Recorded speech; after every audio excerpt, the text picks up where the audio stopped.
Bahrom Irzayev, tarix fanlari bo'yicha falsafa doktori. O'zbekiston Respublikasi Vazirlar Mahkamasi huzuridagi Qatag'on qurbonlari xotirasi muzeyida faoliyat yuritib kelmoqda. Assalomu alaykum Bahrom aka. Vaqt ajratayotganingiz uchun ko'p rahmat. Avvalambor shu loyihaning eng asosiy savoli bu o'ziga ziyoli millat oydin aslida kim? Millat oydining vazifasi, missiyasi nimadan iborat? Ular bugun qanchalik faol? Ular bugun nima bermoqchi va nima bera olyapti? Va jamiyat, eng asosiysi jamiyat biz ziyolilarga, ularning fikriga, tafakkuriga, ularning vijdoniga, ularning tirik vijdoniga, urib turgan yuragiga ehtiyoj sezyapmizmi? Juda murakkab savol. Albatta bu nima bilan bog'liq? O'zi ziyoli, oydin, intelligensiya deydi. Ya'niki o'sha jamiyatning qanday holatdaligini ko'rib tursangiz, bu aslida o'sha jamiyatning ilg'or qismining darajasi.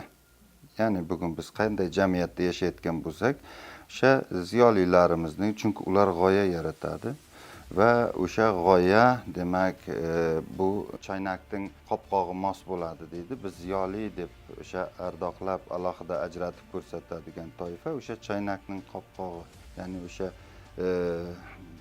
umumiy ta'rif. Shu uchun o'zi aslida ziyoli qanday, o'zbek ziyolisi qanday bo'lishi kerak deb tushundim. Bizlar ziyoli deganda ko'p holatlarda bir oliy ma'lumotli, qanaqadir bir odamlardan boshqacharoq o'zini tutadigan insonlarni tushunamiz. Bu qachon va kim uchun kerak bo'lgan va bu azaldan shunday bormidi?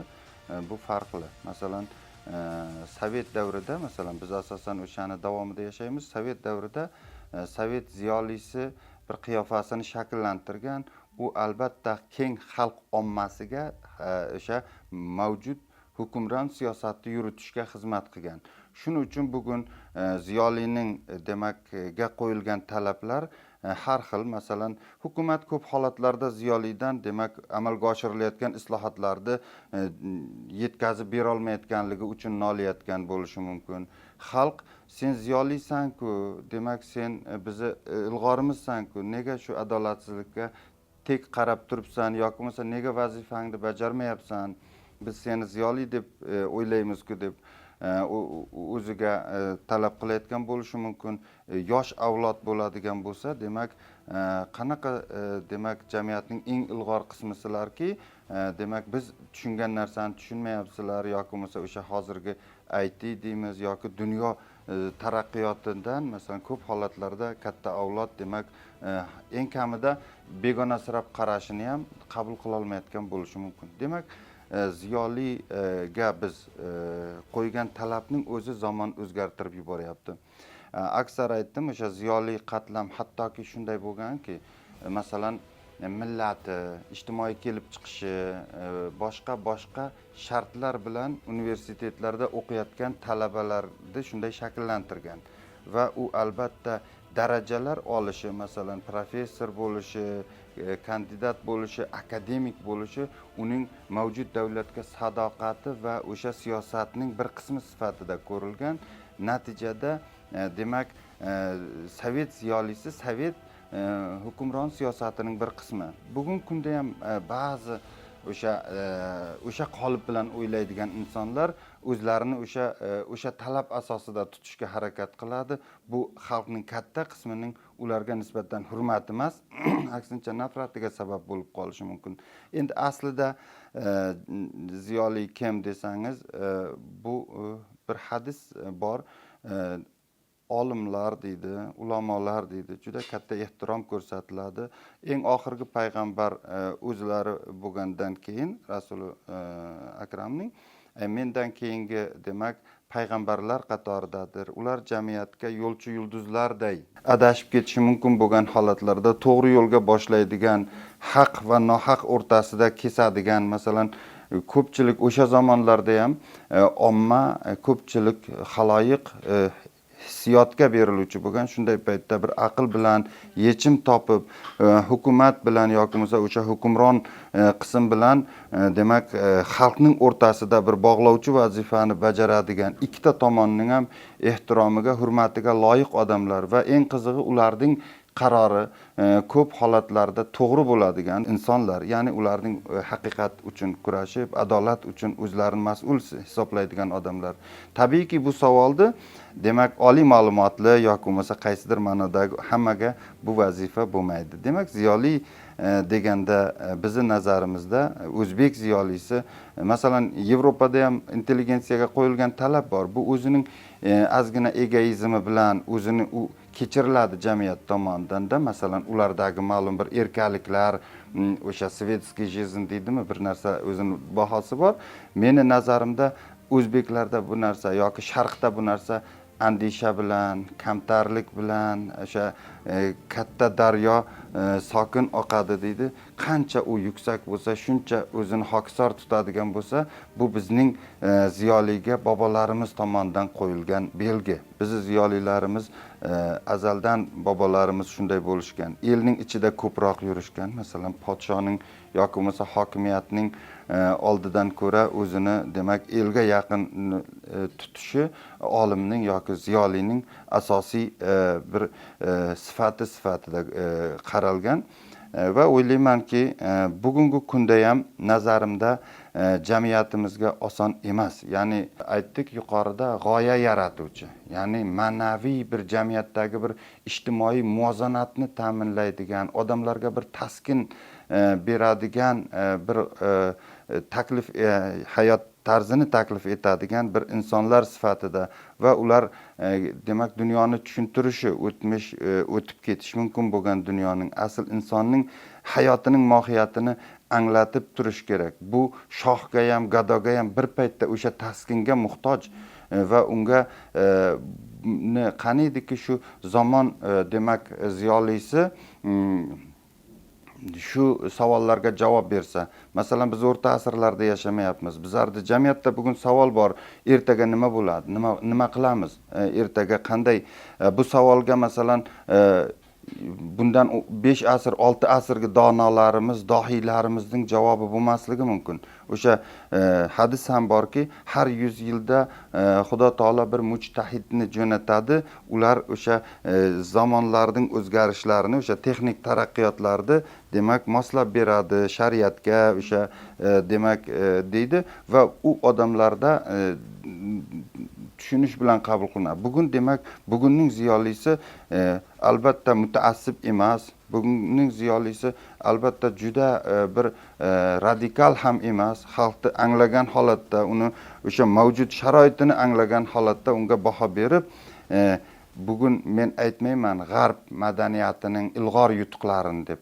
Bugun chunki g'arbda hamma ilg'or yutuqlar yo'q bugun. Sharq ba'zi sohalarda, masalan Xitoy misolida, Yaponiya misolida yoki bo'lmasa jahon madaniyatining eng ilg'or yutuqlarini demak bizning o'zimizning milliy manfaatlarimizga yo'g'irgan holatda, davlatchiligimiz manfaatlariga, millatimizning kerak bo'lsa dinimizning manfaatlariga uyg'unlashtirgan holatda xalqqa tushuntirib berish kerak. Mana ziyolining har doimgi vazifasi. Ular soni juda ko'p bo'lishi shart emas.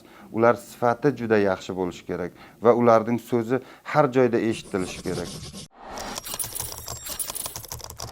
Masalan, solishtirish uchun Sovet davrida bir toifaga ziyolisan deb aytsa, davlat ma'lum bir imtiyoz bersa, 3 ta 4 ta gazeta, jurnal, 2 ta 3 ta televideniya, 4 ta 5 ta chiqish bilan jamiyatning ancha qismining e'tiborini qozona olgan va davlat maqsadiga yetgan.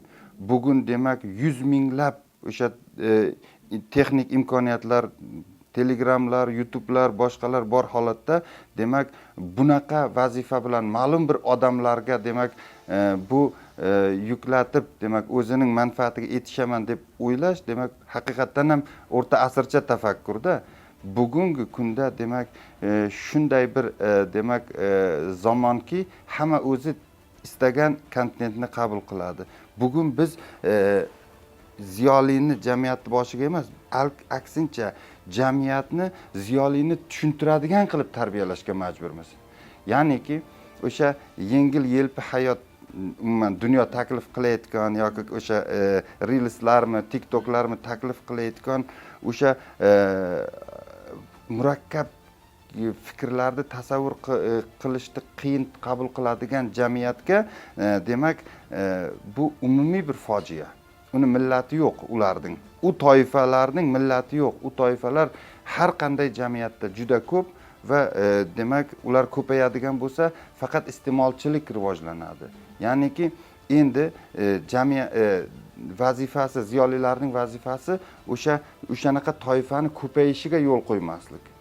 Ya'niki maktabning, universitetning, umuman ziyolining vazifasi o'sha, ya'niki bu millat rivojlanishi uchun bizga demak har qachongidan ham sifatli ta'lim kerak. Mana bu ta'limni biz qanday qilib biz kelajagimizni qurishni o'ylaymiz-u, yapon ta'limini joriy qilamiz, fin ta'limini joriy qilamiz. U o'zining demak maqsadlaridan kelib chiqib o'ziga joriy qilgan-ku. O'sha demak o'sha joyda ijobiy samara bergan usul bizda bu natijani bermasligi mumkin. Bugun ziyolimiz har qachongidan ham ko'proq o'ylashi kerak bo'ladi. Demak, ertangi kunni bir avlodini yaratish uchun bugun demak jiddiy ishlash kerak bo'ladi. Mana shuning uchun o'zining kerak bo'lsa tinchligidan voz kechib, sababi aytdikki, bir jamiyatning qiyofasi uning ziyolilarining tafakkurining moddiy ko'rinishi. Bizi jamiyatimizda shuhratparastlik ketayotgan bo'lsa, demak biz bir PhD, bir diplom olish uchun vijdonimizni sotib, demak o'zimizga qarshi hurmatga loyiq bo'lmagan ish bilan, ya'ni sonimiz juda ko'payib ketyapti. Lekin jamiyatda sifat qanchalik yoki bo'lmasa universitetlarimiz soni ko'payib ketyapti. Qanchalik biz shu kerakli mutaxassislarga tanqisligimiz kamayyapti. Yo'q, aksincha ko'payib boryapti. Demak, jamiyatda poraxo'rlikka o'xshagan o'sha illatlar avj olayotgan bo'lsa, demak biz oliy ma'lumotli diplom berayotgan odamning halollikka nisbatan demak munosabatini o'zgartira olmayapmiz. Demak, bu bizi aybimiz. Jamiyatda 1000 yil insonlar nafratlangan narsalardan odamlar hattoki eng bir dostonlarda tuban kimsalarning demak 200lamachilik, maddohlik, o'sha ishini tanish bilish bilan bitiradigan yoki haqsizlik, g'irrom odamlar deb boyi kambag'al kuladigan odamlar bugun uddabronlikka aylanib ketayotgan bo'lsa, demak bu bizni ziyolimizning ongida ketayotgan kamchilikda. Shu uchun o'ylayman, bu yerda ziyoliga yuk nihoyatda katta bo'ladi. Buni sababini aytdik. Nega ziyoli bunday bo'lib qoldi? Endi 100 yillik qatag'onlar. Bu juda buni omilda inobatga olish kerak. 100 yillik qatag'onlar ularni demak o'sha jamiyatda bo'layotgan o'zgarishlarga ko'z yumishga, balki o'sha hissiyotlarini yashirishga, qanaqadir ma'noda yashab qolish uchun demak sabab bo'lgan bo'lishi mumkin. Bundan manfaatdor bo'lgan o'sha tuzum bugun biz bunday ziyolidan manfaatdor emasmiz.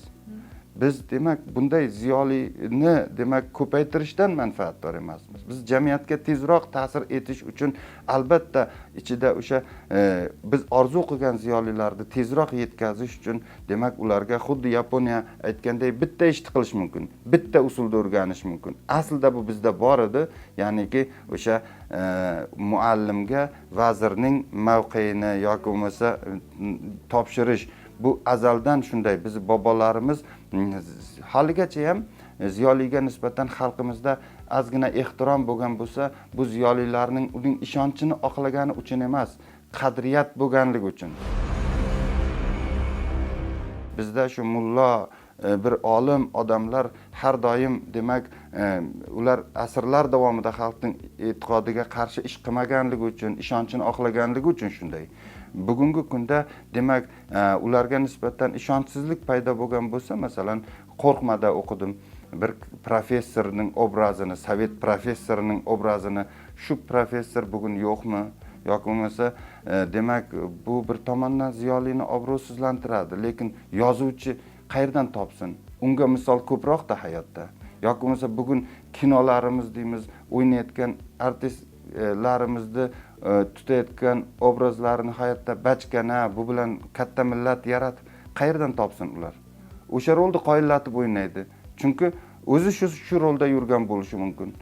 Buni demak ziyolilar millatga g'oya berish kerak.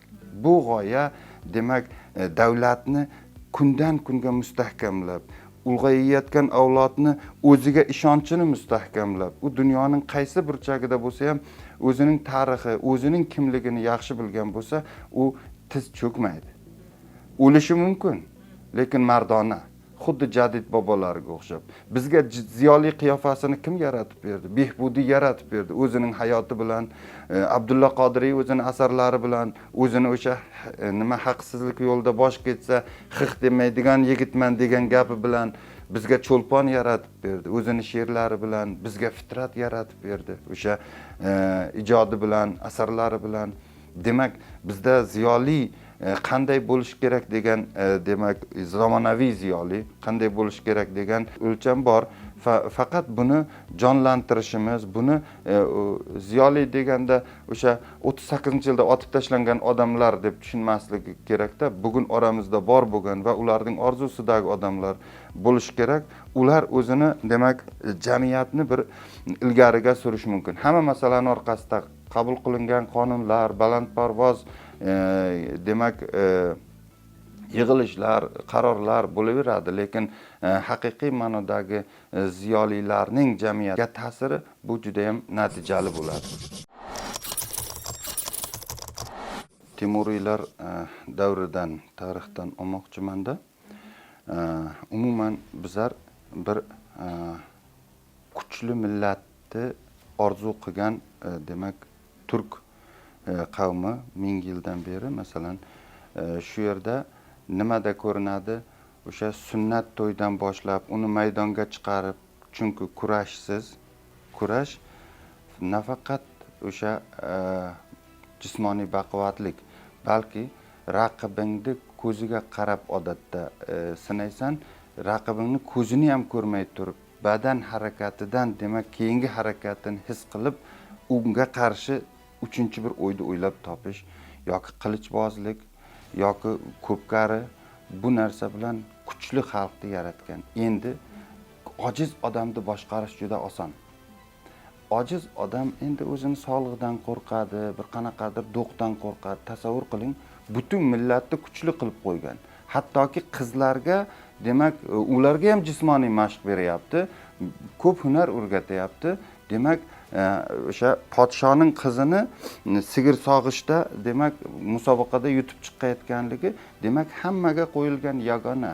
Demak jamiyatda hamma kuchli bo'lish kerak. Endi hamma kuchli bo'lgan jamiyatday demak jamiyatni boshqarish uchun ulardan kuchliroq ideologiya kerak. Ularni tushunish kerak. Kuchsiz odamni qo'rqitish mumkin. Nima uchun Sovet jamiyati kuchsiz, irodasi kuchsiz bo'lgan odamlarni qo'rqitish, bolaligidan, bog'chadan boshlab qo'rqitish bilan tarbiyalagan, boshqarish oson bo'lish uchun. Kuchli bo'lishdan manfaatdor bo'lmagan. Endi bizlar kuchli jamiyat desakda, kuchli ziyolini yaratmasak. Mana shu yerda Navoiyga endi to'g'ri kelamiz. Navoiy qanday tushuntiradi? Odamlar ahli surat, ahli mani. Ya'ni ahli surat juda ko'pchiligimiz buni ba'zilar 95 ga 5 deydi.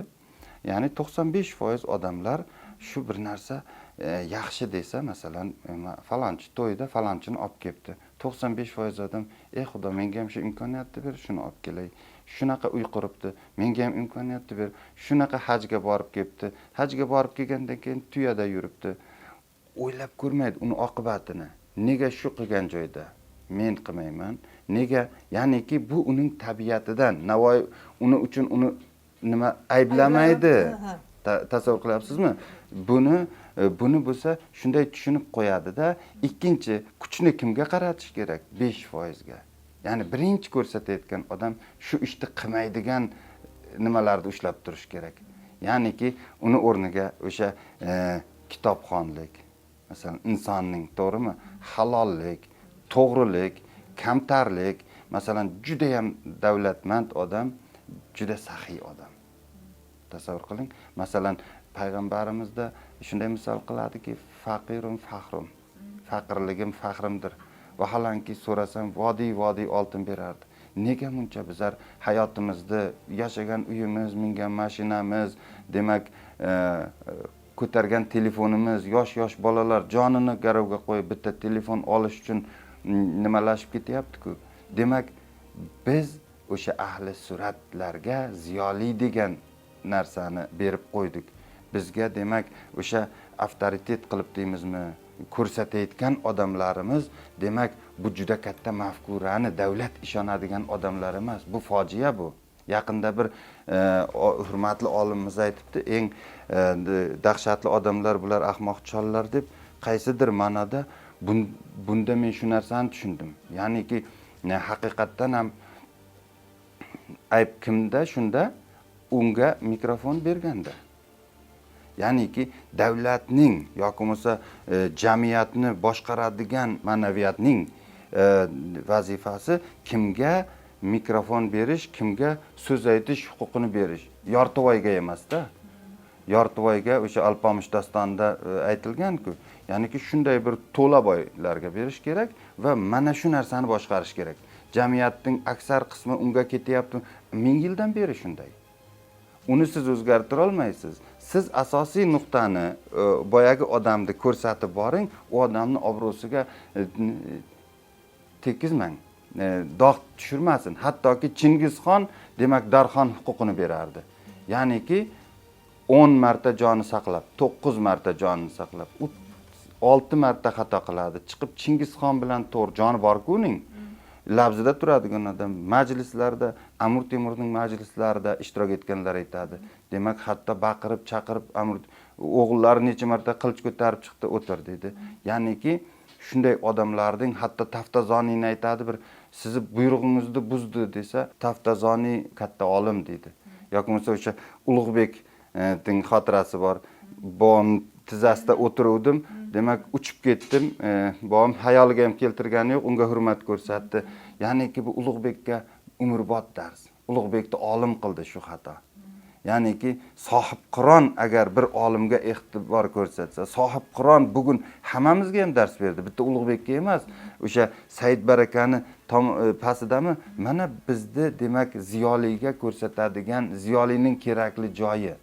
Ya'niki katta xalqda katta demak muammolar bo'ladi. Ayniqsa bizga kuchli xalq kerak. Kuchli xalq qachon nima uchun hech tasavvur qiling, bizni xalqimiz juda ilmni qadrlagan.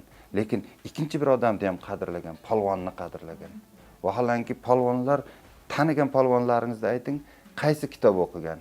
Ozgina dovdirligi bor, ozgina hali baqirib achchig'i chiqib ketsa, demak nima qiladi? Nega buni bunchalik qadrlaydi? Chunki urush bo'lib qolsa, elga demak 10 ta olim qila olmayotgan ishni o'sha polvon qiladi. O'sha yukni o'sha polvon ko'taradi. Millatning origa o'sha maydonga u chiqadi-da.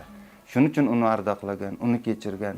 Lekin olimning, ziyolining vazifasi ularni demak uzoqroqda turib boshqarish. Ya'ni bu aytayotgan narsangiz va urushni oldini olish aslida o'zini salohiyati bilan, aqli bilan, bilimi bilan aslida o'sha urushni oldini olish, bu ulamoning vazifasi. Agar shunday bo'lib qoladigan bo'lsa, polvonlar, ardoqdagi polvonlar chiqib turibdi. Ular masalan har doim urushib o'tirish shart emas. Shu dushman ham chamani oladi. Zaifligini bo'ri qo'yning eng zaifini talaydi. Biz demak xalqimizni qudratli qilganimizdan keyin bizga ulardan qudratliroq ziyolilar kerak bo'ladi. O'sha kam sonli ziyolilar jamiyatda har kuni bir narsa, odamlar zerikadi. Odamlarga shunday bir yangilik yaratingki, u yangi bir axborot beringki, ma'naviy muvozanat dedik-ku. Odamlar moddiy hech qachon to'ymaydi. Moddiy lekin ma'naviy ham juda katta ehtiyoj bor. Men masalan to'g'ri bugun juda ko'pchilik o'sha qisqa muddatli narsani ko'radi, lekin men bitta narsani bilamanki, jamiyatimizda shunday bir ilg'or yoshlarimiz bor. Ular podkastlarni juda murakkab maqolalarni kerak bo'lsa yapon tilidan tarjima qilib o'qib, shuni tarjima qilib millatimizga yetkazyapti. Demak, biz mana shuni bahosini berishimiz kerak. Nariyoqqa qarab yig'lashimiz emas. Ziyolining vazifasi jamiyatdagi fojia haqida bong urish emas. jamiyatda masalan shunday fojia bo'lib qoladigan bo'lsa, uni oldini olish, qaysi xatolarimiz shunga yo'l qo'ydi, demak, nima qilsak shu demak yuz bermasdi. Ya'niki o'sha ta'lim dargohlarimiz qanaqa kadrlar yetishtirib beryapti, ularning onginingdagi o'sha tushunchalarga, qadriyatlarga qanchalik sodiq, qizlarimiz bu qadriyatlarga qanchalik sodiq. Ziyolini o'ylantiradigan narsa shu. Boshidan aytdik, demak, jamiyatimizda ko'nglingiz nimadandir to'lmayotgan bo'lsa, bilingki, bu bizning aybimiz, ziyolining aybi. Biz maktabda bolamizga to'g'ri dastur yaratib bermadik. Muallimda ayb yo'q. Muallim qaysi darslik bilan o'qiyapti? Buni dohiylar, buni o'sha eng katta uzoq yilda o'zlagan ziyolilar bir toifasi, demak, ularga tavsiya qiladi. Ular chiroyli qilib yetkazib beradi. Jadidlarning darsligini oling. Bugun qo'llab ko'ring, 11-sinf bolasiga birinchi endi savod chiqayotgan bolaning demak kichkina hikoyalarini o'qib ko'ring, boshqa odam bo'lib qoladi. Biz nimani beryapmiz? Zamonaviylik demak qadriyat bilan uyg'un bo'lish kerak. Buni tashkil qilish ziyolining vazifasi. Davlatning qudratini uning raketalari soni belgilamaydi. Agar juda qimmatbaho raketa bo'lgan taqdirda ham davlatning qudratini yer osti boyliklari yoki xazinasidagi boyliklar belgilamaydi. Davlatning qudratini hatto chegarasi demak belgilamaydi. Davlatning qudratini demak uning g'oyaviy uyushqoqligi bildiradi. Biz g'oyaning ustiga demak xalqimizni birlashtira olsak, o'sha ziyolilarimiz shu yo'lda demak ularning ta'siri balandroq demak foydalana olsak, hech qachon bizni davlatimiz hech kimdan qo'rqmaydi. Agar bugun biz millatimizda illatlar ko'paygan bo'lsa, bunda o'sha ziyolining aybi. Yalqovlik qilyapmiz, ochko'zlik qilyapmiz, kamida xudbinlik qilyapmiz. Aslida o'sha ziyoli o'zi ham parchalanib ketyapti. Shaxs sifatida, inson sifatida, ziyoli sifatida. Demak, birinchi galda hozir ziyolilar o'zini o'zi isloh qilish kerak. Shundaymi? Xuddi shunday. Ziyolining birinchi vazifasi o'ylayman-da, o'sha Oydinning turklar hozir Turkiyada bilgam deyishadi. Professor yoki bo'lmasa nima emas, bilganing bu turk xoqonligi zamonidagi, ya'niki o'sha yorg'u, bilga bu odamlarga el qarab turgan. Yani nima qilish kerak? Chunki unga ehtirom ko'rsatgan.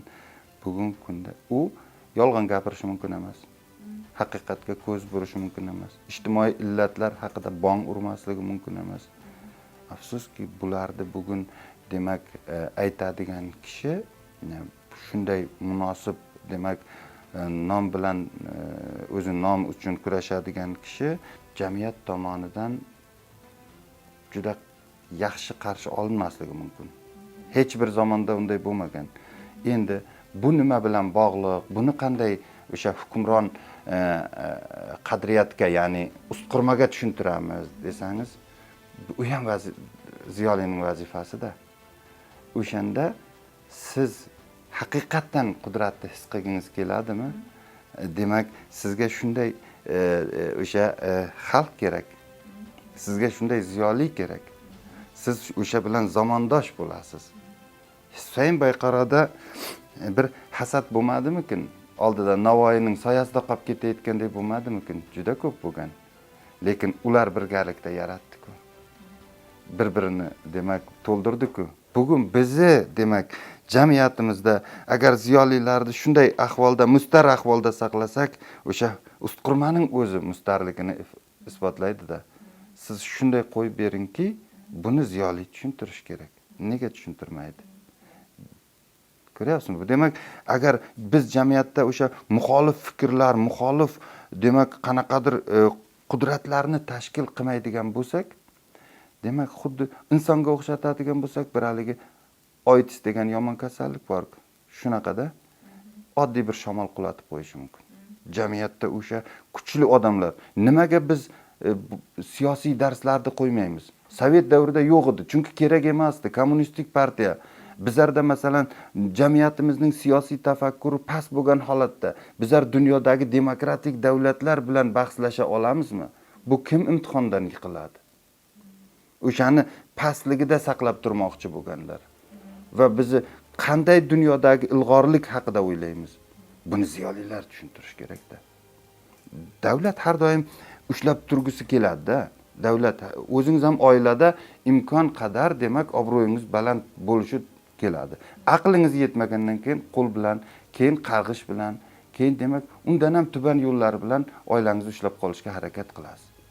Agar o'zingizning ustingizda ishlasangizchi, o'sha qarama-qarshiliklarga undan ham ajoyib javob bersangizchi, ya'niki bir portlashdan, yadro portlashidan siz bir mamlakatni elektr chirog'i bilan ham yoritishingiz mumkin. Hamma narsani xonavayron ham qilishingiz mumkin. U sizning farosatingiz bilan bog'liq-ku. Biz jamiyatdagi qarama-qarshiliklardan, biz jamiyatdagi o'sha hasad, intilishlardan to'g'ri foydalanadigan katta ziyolilar kerak. Jamiyatda, demak, jamiyatda ziddiyatlar ko'payayotgan bo'lsa, bu yerda qanaqadir katta kuchlanish paydo bo'ladi. Bu kuchlanishni biz shu sohalarga yo'naltirishimiz kerak. Sen bu sohaga ket. Sen zo'r bo'lasan, mana bu sohaga ket. Sen yadrochik bo'l. Sen dron yo'nalishni qil. Demak, jamiyatda bu unga mos. Sen demak ko'payib ketib qoldilaring deb bir yomon usullar bilan poraxo'rlik qilib, bolani sindirib, demak majruhlarni ko'paytirib, majruh jamiyat bu ziyolining farosatida, bu ziyolining mas'uliyati. Demak, Xudo bizga juda iqtidorli bolalarni bergan. Bugun kunda biz faxrlanyapmiz mana futboldan, masalan, shaxmatdan, boksdan. Demak, qarangki, bu yo'nalishlarni dunyo bo'yicha kanallashtirgan tashkilotlar bor. Bizani ziyolilarimizning nimasi emas. Ya'niki bu ramkalar. Bizlar o'sha bugun shaxmatdan chiqqan bolani zo'r fizik qilib olardik, zo'r ziyoli bo'lganimizda. Zo'r, demak, uni energiyasidan shuning uchun o'ylayman, ziyolilar ham davlat uchun, ham millat uchun, ham zamondosh uchun juda qadrli odam. Garchi bugun uni oyligi kam bo'lsa ham, garchi bugun uni ko'p odam eshitmagan bo'lsa ham, shu uchun o'ylayman ziyolilarga e'tibor azaldan baland bo'lgan paytda katta natijalar bo'lgan, millat balandroq bo'lgan. Ziyolilarga e'tibor masalan uni kichkinagina aybini ko'tarib, ertaga masalan xavf bo'lishi mumkin deb Sovet davridagi o'xshab otib tashlamasa ham qanaqadir taqib, ta'ziya qilib, izida odam qo'yib, sharmandali nimalar qilaveradigan bo'lsa, demak bitta odamni sindirib qo'yamiz. Bu bitta o'sha 5% kamroq odamlardan yoki bo'lmasa aqllar qochib ketishi mumkin. Bu narsa juda yomon.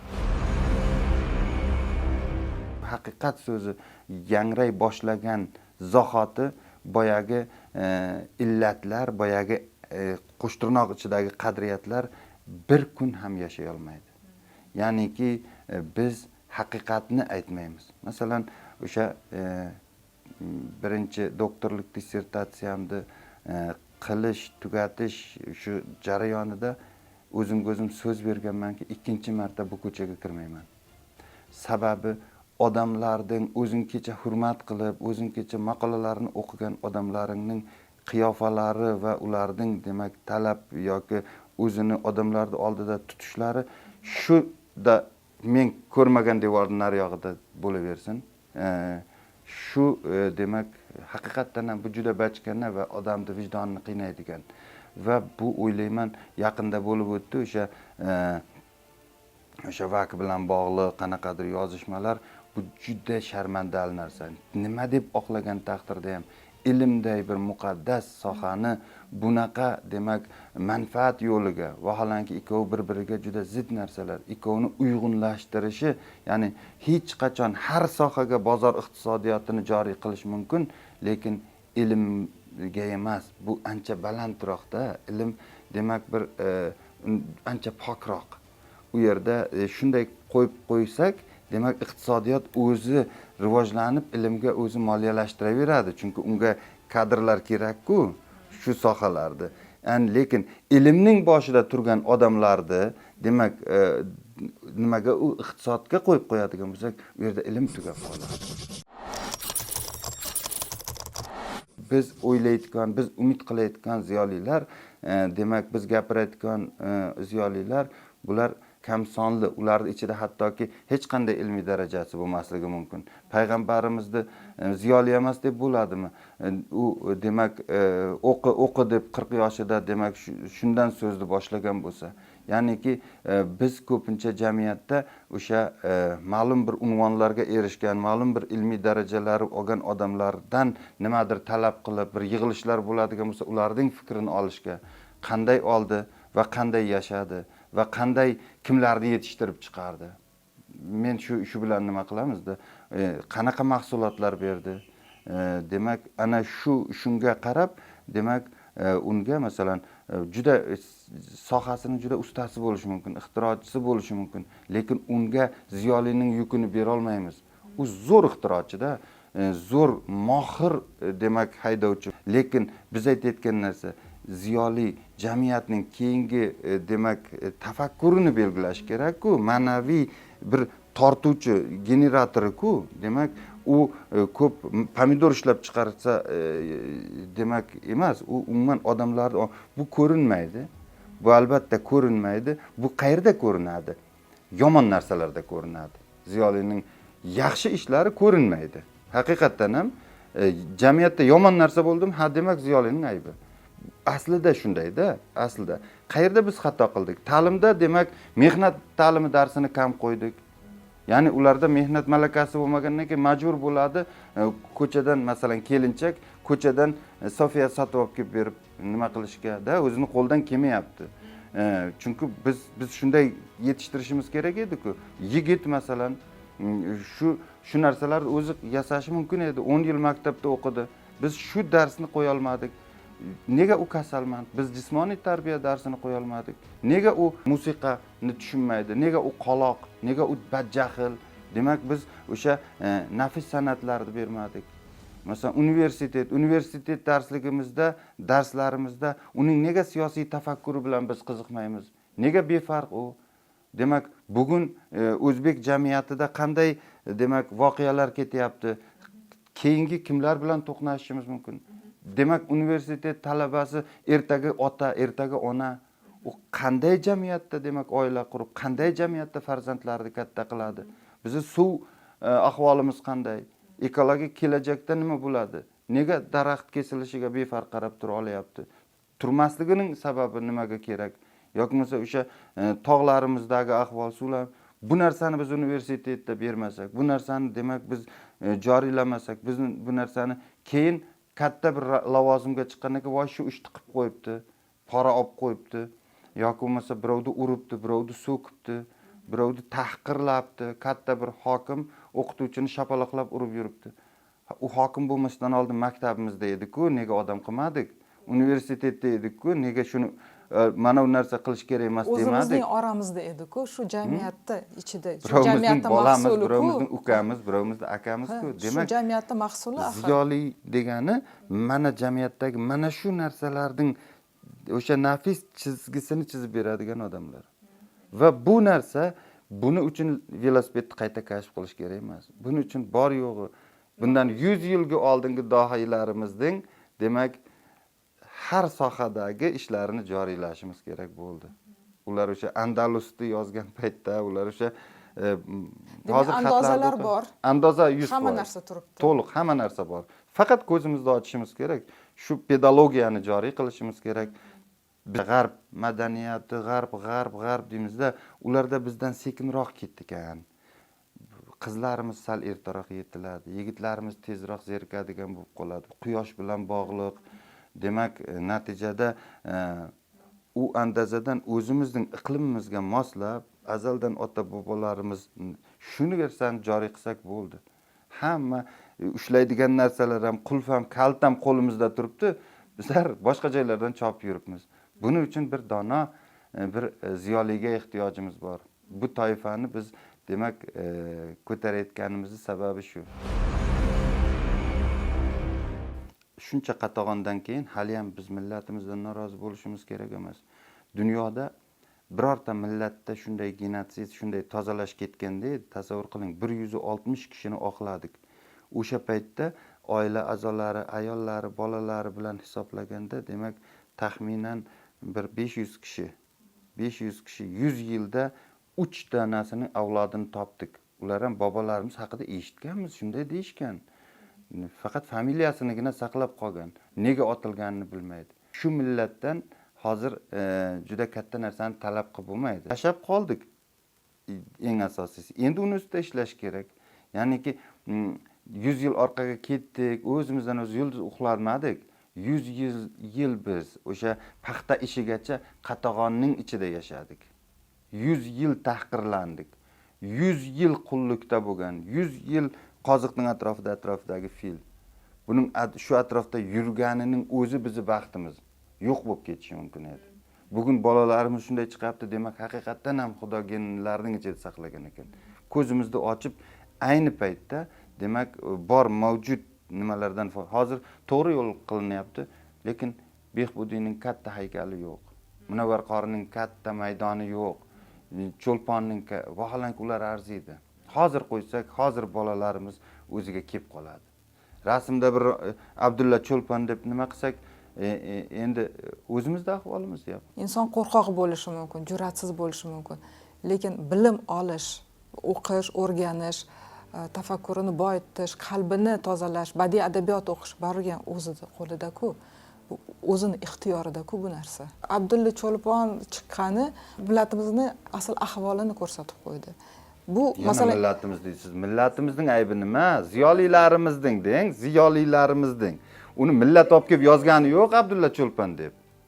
To'g'ri. Uni bitta bizning katta oliy ma'lumotli kamida, demak, o'zimiz qatori katta ta'lim olgan odammiz. Shu unga har kimga biz ruchka bermaganmiz, yozyapti, keyin 5-6 marta o'tib ketgan. Demak, umumiy yana boshqalar qaragan. Bu haqiqatdan ham fojia siz aytayotganingiz. Lekin bu fojiani kim aybdor desangiz, bizi ta'limimiz aybdor. Chunki men Qozog'istonga borganimda bir suhbat bo'lyapti, talabalar ikkita qurultoydagi o'sha alash yetakchilarining, ya'ni biz til bilan aytganda jadidlarning tortishmalarini yodlab olgan. Yo'q, buni bu yig'ilish semayda aytgan, buni bu yo'q, bu men shunchalik nima qildimki, bir o'nlab kitoblar bor ekan va ular darslik sifatida o'qitilar ekan, maktabdan boshlab. Shu uchun endi u odamni tanimaslik, qo'g'irchoqlariga qarasangiz ham, telefonlariga qarasangiz ham, ismi, nimasi, hamma narsasida biz o'zlashtirmoqchi bo'ldik, yedira olmadik jamiyatga. Chunki jamiyat o'sha maktabda biz o'sha darsliklarimizda, demak, yetarli bu narsaga e'tibor berilmayapti. Hali biz kontent yarata olganimiz yo'q bu. Shuning uchun ular tanimaydi. Katta odamlar ham tanimaydi. Bu kim deb rasmini. Endi demak biz haykalini qo'ymadik. Biz hali ko'p ishni qilmadik ular haqida. Endi bu masalalar ko'payib ketaveradi. Chunki o'sha internet yoki bo'lmasa mana bu TikTok, mana bu nimalar, reelslar, demak, biz shunga mos darajada olib chiqishimiz kerak. Bu bilan biz millatimizni qutqarib qolamiz. Buni, demak, buni umumiy ko'pchilikka aytishimiz mumkin, lekin biz aytayotgan ziyoli degan bir qatlam bor, ular biladi. Kerak bo'lsa psixolog, kerak bo'lsa, demak, uni yoshiga moslab, bu juda katta pul degani mumkin. Masalan, bu narsa nimasiz bo'lmaydi, uzoq muddatli rejalar, lekin samarasi o'shaning 100 baravari bilan bo'ladi. Agar biz shu ishni qilmasak, shu pulni qizg'anadigan bo'lsak, to'lovimiz yana 100 baravari bilan bo'ladi.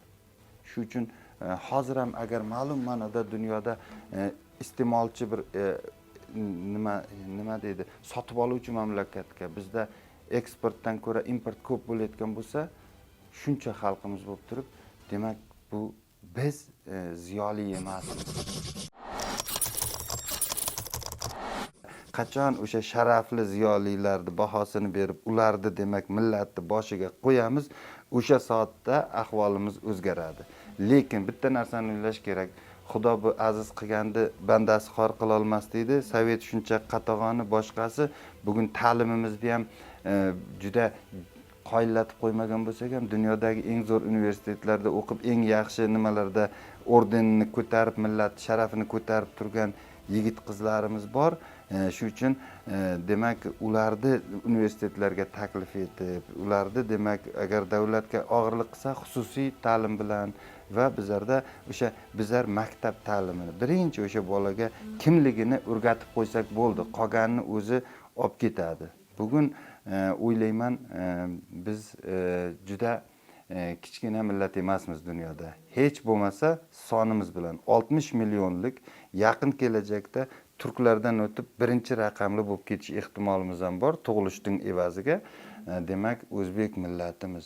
Shuni isbotlash uchun bizga nafsidan o'zini balandroq qo'ya oladigan o'sha bir ziyolilar nima bo'lsa, g'oya ishlab chiqsa, davlat shunga egalik qiladigan bo'lsa, davlat millatga egalik qiladigan bo'lsa, demak dunyoda haqiqatdan ham hamma havas birdaniga qarang. O'zbeklarning tomoshabinlari juda ko'payib ketdi deydi-da.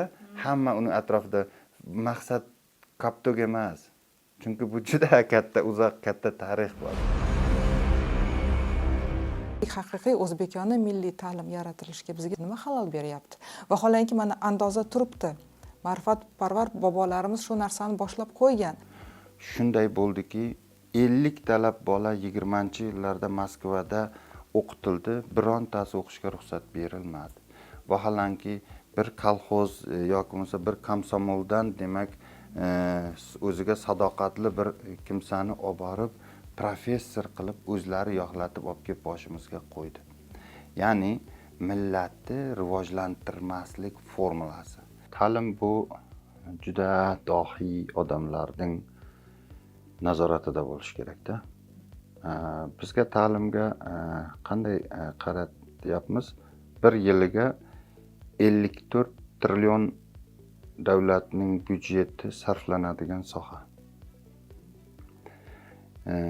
Endi bu eski ariqning o'zani.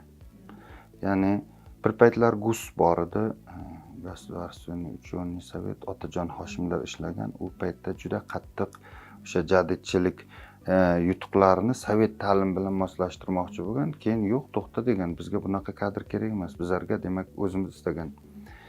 Asosan yodlaydi, fikrni bayon qila olmaydi, demak va o'ziga kerakli, demak o'sha qullar jamiyatini, demak bitta a'zosini yuqoridan buyruq asosida yashaydigan, uyatli degan narsani uyatli, demak qilish mumkin degan narsani qilish majbur deb tushunadigan bir avloddir. Bu juda qulay davlat uchun.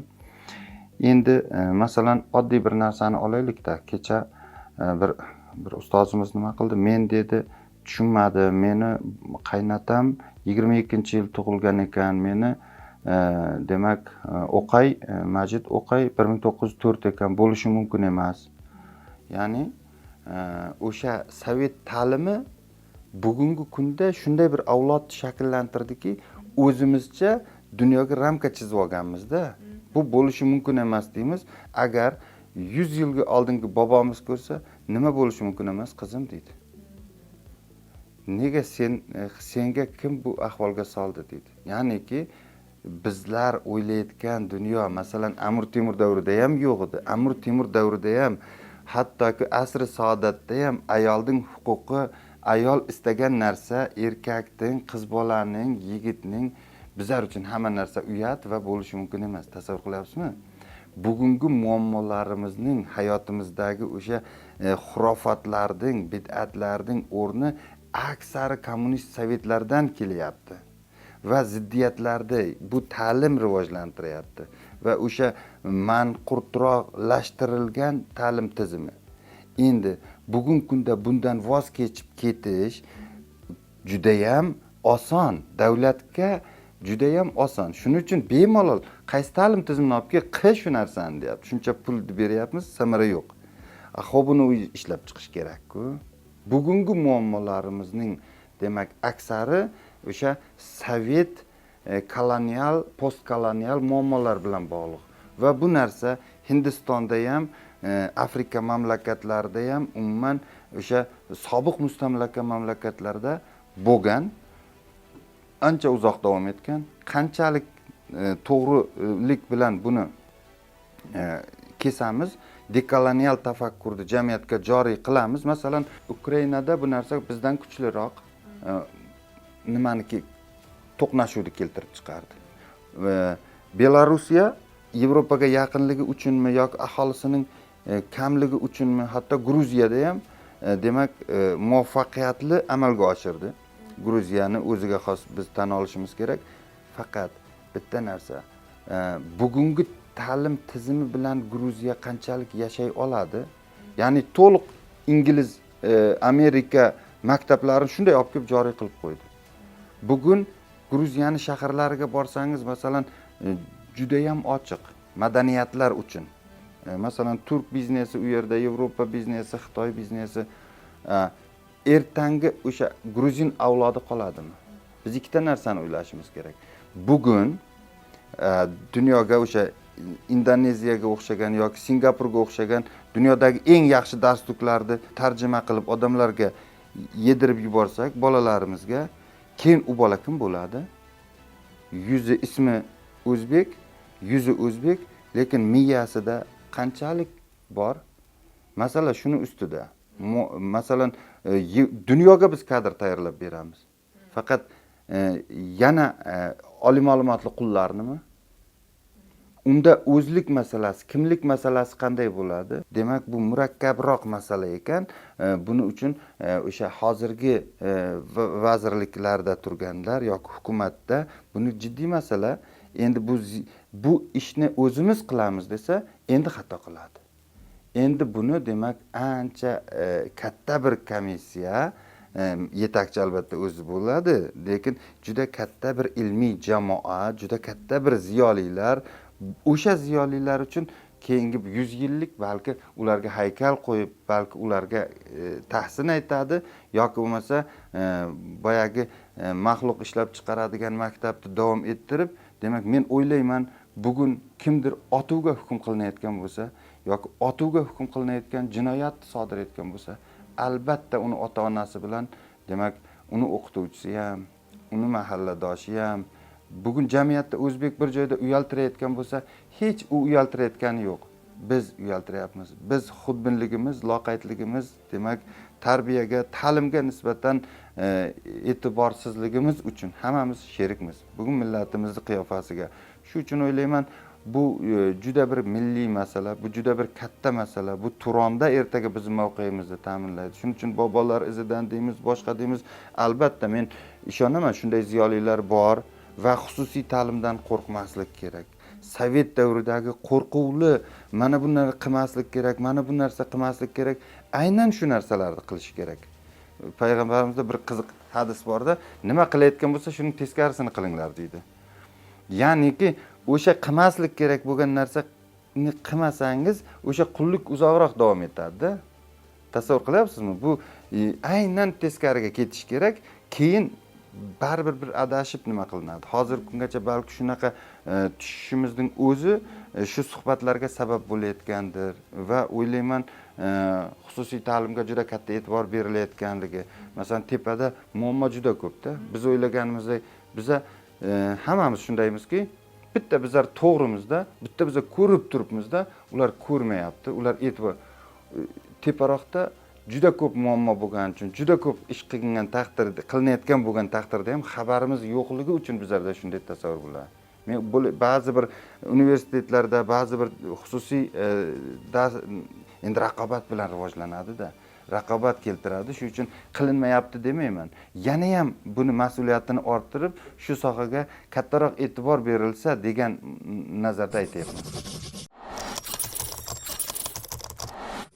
Jamiyatda xuddi bir odamni baxshi qilib tarbiyalash mumkin bo'lmaganday, Xudo bermagan bo'lsa, unga 10 ta dostonni yodlatib, do'mbira chalishni o'rgatganingiz bilan baxshi bo'lib qolmaydi-da.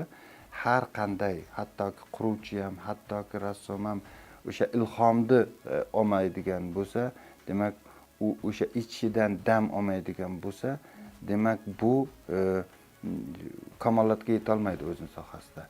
bizni jamiyatimizda ham ma'lum bir odamlar bor, ularning vazifasi shu. Oyligini kam qilsangiz ham shu haqda o'ylaydi.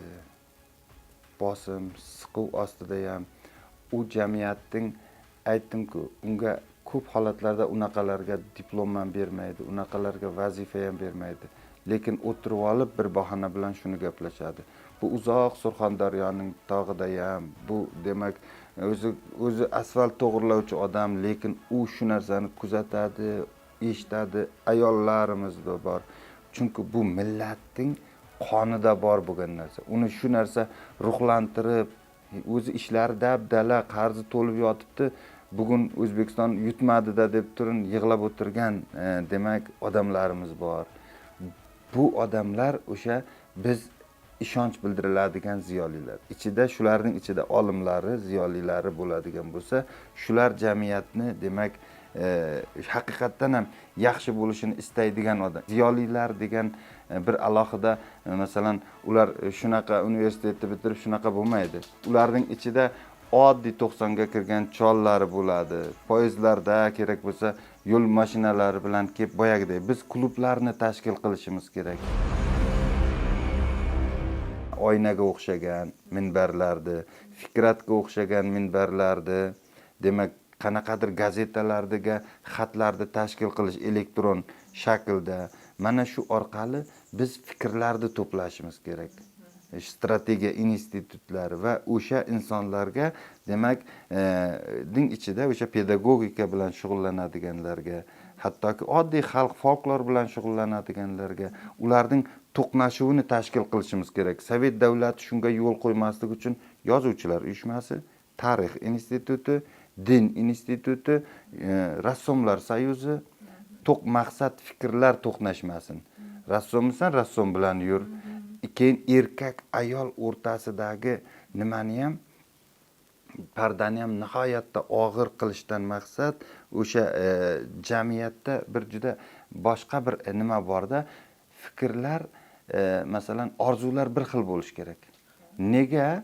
Mana qarang, nega Toshkentda himoya qilayotganda ayollar chiqib bayram qilib bu 1865-yilda demak g'alaba qilganlarga borib setka non berib, ya'niki bizani nazarimizda nomahram bo'lgan demak tasavvur qilasizmi? Demak ora unchalik emas ekan.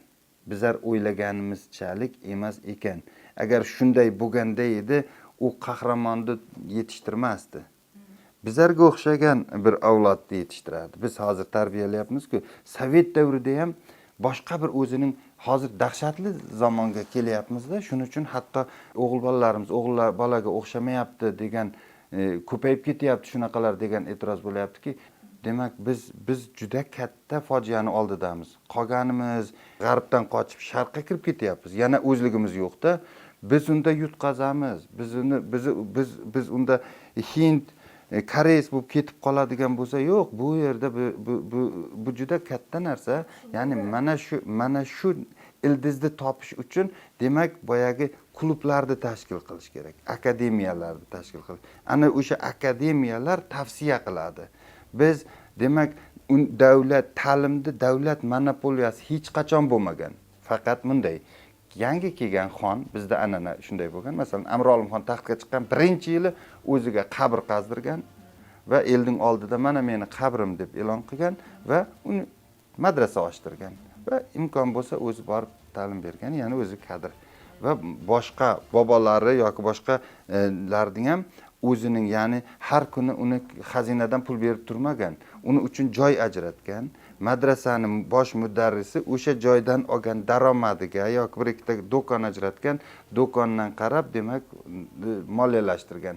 Chunki Olimxon o'lgandan keyin bu ochdan o'lmaslik kerak talabalar. Talabalarning ta'minoti, talabalarning demak hatto bir narsani aytay, ishga kiradimi, kirmaydimi, Govkushonni bitirgan talaba umrining oxirigacha demak daromad olgan. Tasavvur qilyapsizmi? U ishlashi shart emas. Faqat o'sha olgan ilmini yoyib yuraversin. U daromadi u yoqdan kelib turadi. Shuning uchun, ya'ni moddiy ta'minlab qo'yilgan va ularning vazifasi demak juda nima bo'lmagan, demak vaqfga o'xshagan ta'lim dargohlari bo'lishi kerak. Faqat ularni nazorat qiladigan jamoat tashkiloti bo'lishi kerak. Agar biz davlatni, endi bu juda hattoki shu ham bor edi-da. Buni ham masalan hozir osmondan olib aytilayotgani madrasalar ta'lim nimasiga qarang, tuzilmasiga ularning vazifasi madrasada san'atni olib bo'lgandan keyin men qayerga borib ishlab kimdan oylik olaman demagan. O'sha kitoblarni o'zlashtirib bo'lgandan keyin bilgan umrbod shu vazifani bajarishini va ketgan qayerga bo'lsa o'sha yerga borib o'sha vazifani bajargan. Chunki jamiyatda, elda kerak bo'lsa bir sigir kasal bo'lib qoldimi yoki ayol bir homiladan nimadan kasal bo'lib qoldimi, erkak bolalarda bir tarqaldimi, birov o'lib qolgan bo'lsa janozasini o'qish kerakmi, yuvish kerakmi, shu hammasi o'rgatilgan. Ya'niki eng ko'p o'sha odam sifatida jamiyatga kerak bo'lgan. Ana bizda shumbalada bor-ku, bir yuvadigan odam topolmayapmiz deb. Ya'ni shu bu madrasada o'qiganman. Ya'ni bizlar qaysi madrasamiz shaxs shakllantiryapmiz? Qaysi universitetimizni bitirgan odam taxminan shunaqa savollarga javob bera oladi? Biz na uning diniy, na uning dunyoviy, na uning siyosiy, na uning ekologik, na hech narsani o'ylamay turyapmiz-ku. Demak, biz kelajakka yaroqli bir yana hozir gap chiqibdi, ta'lim dargohi tarbiyaga emas, ta'limga mas'ul. Bu ota-onaning vazifasi. Yo'q, bizda avvalo tarbiya. Avvalo tarbiyasiz kishiga ta'lim berishda jinoyatchini yetishtirib qo'yamiz. Bir demak uning kallasiga demak vazifa, insoniy vazifalarni qo'ymasakda unga juda katta ishni bajarish imkoniyatini beradigan bo'lsak, demak oldin biz tarbiyali insonga berishimiz kerak. U inson ishonchli bo'ladi.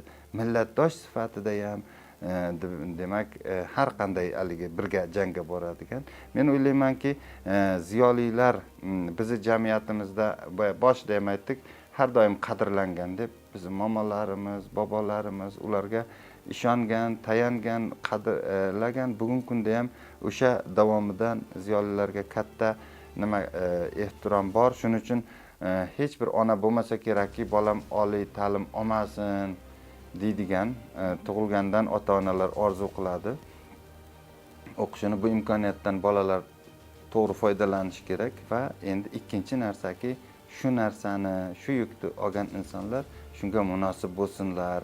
Sababi ertaga ular uchrashadigan, albatta dunyo 4 kunlik, ular javob beradigan, ular bir vijdonining oldida nima qilayotgan mas'uliyat ancha katta. Katta rahmat fikrlaringiz uchun va o'sha bugungi kunda kechayotgan jarayonlar, balki bizni achintirayotgan bir muammolarga bir mas'ul sifatida aynan ziyolilarni aytyapsiz, ziyolilar deyapsiz. Bu ham bir o'sha ziyolilarga o'ziga bir qarab olish uchun bir turtki bo'ladi degan umiddaman. Chunki biz ko'pincha aybni o'zgalardan qidiramiz. Lekin odam mas'uliyatni, javobgarlikni o'z zimmasiga olishi bilishi kerak. Rahmat sizga. Sog' bo'ling, salomat bo'ling.